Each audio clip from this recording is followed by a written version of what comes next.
Bonjour à tous et bienvenue sur la chaîne des Gisants de Loup.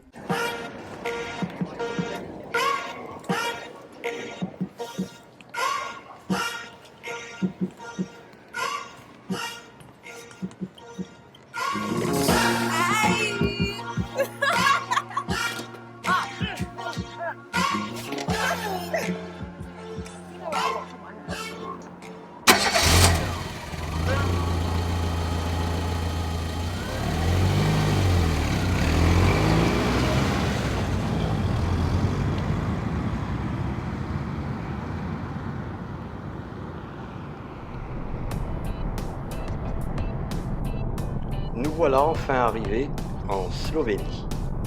Après 1400 km parcourus depuis la France en passant par l'Italie, nous arrivons à Isola. Isola est une belle marina.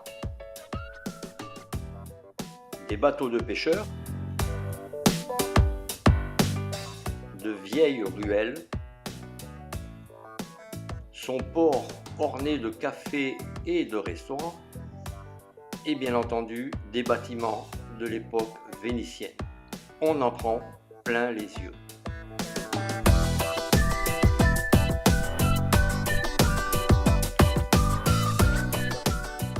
Nous passerons la frontière croate.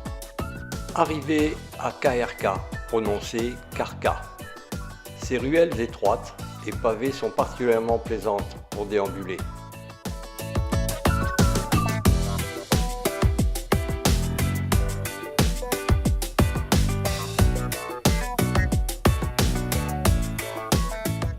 Maintenant, il est l'heure de chercher une piste et de trouver notre bivouac.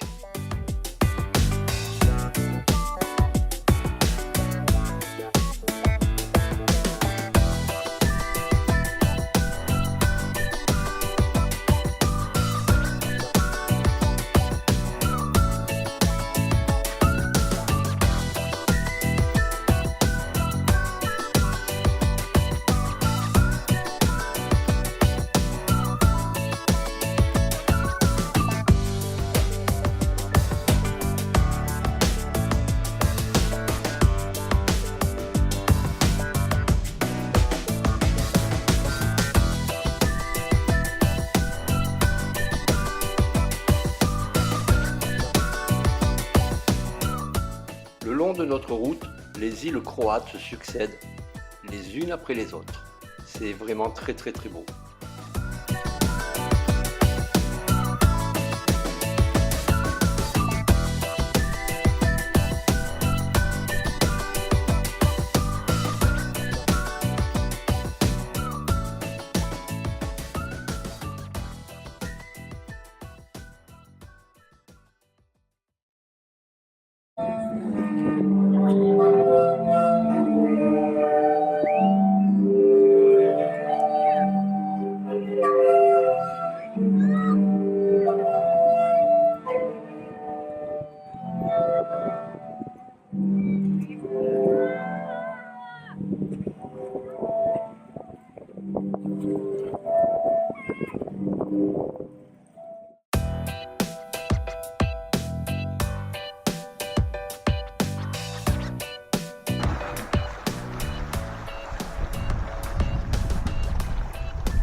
Direction Split maintenant.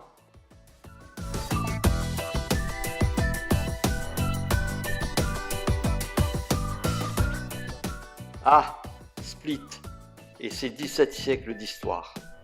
Quand l'empereur romain Dioclétien choisit cet emplacement pour construire un palais autour duquel la ville de Split s'est transformée. On y traverse différentes histoires vécues par la ville, à travers son architecture, antique, médiévale, romane, gothique, renaissance, baroque et moderne. Il fait bon vivre à Split.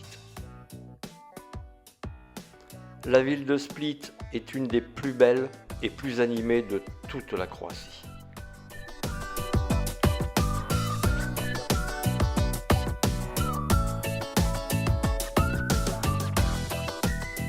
Pour finir notre périple sur la Croatie, nous prenons la direction de Dubrovnik.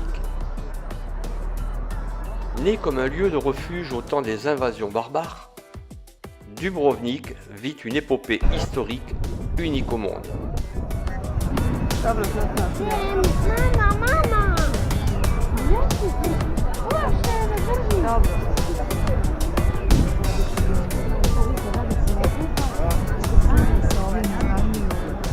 Durant des siècles, cette petite ville fortifiée devient un port commercial de premier plan, tout en gardant son indépendance de république aristocratique, alors que juste à côté, de grands empires s'affrontent.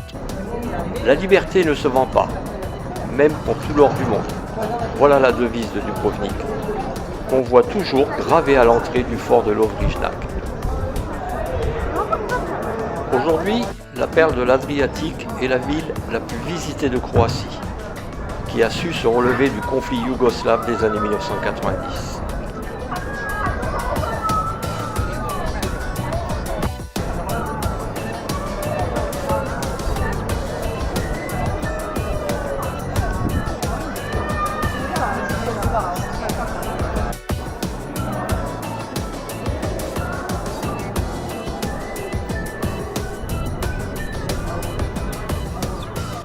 Chaque année, elle attire des millions de touristes, mais aussi des producteurs de séries télévisées et de films, comme Game of Thrones et Star Wars 8. À la construction du pont qui la rattache désormais à la côte croate, Dubrovnik et sa région s'apprêtent à vivre un nouvel essor.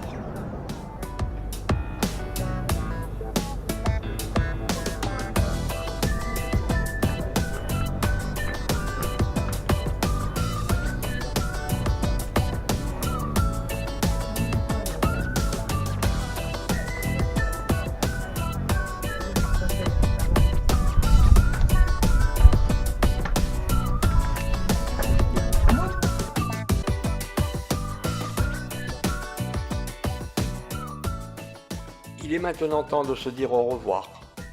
Si cela t'a plu, like, commente et abonne-toi.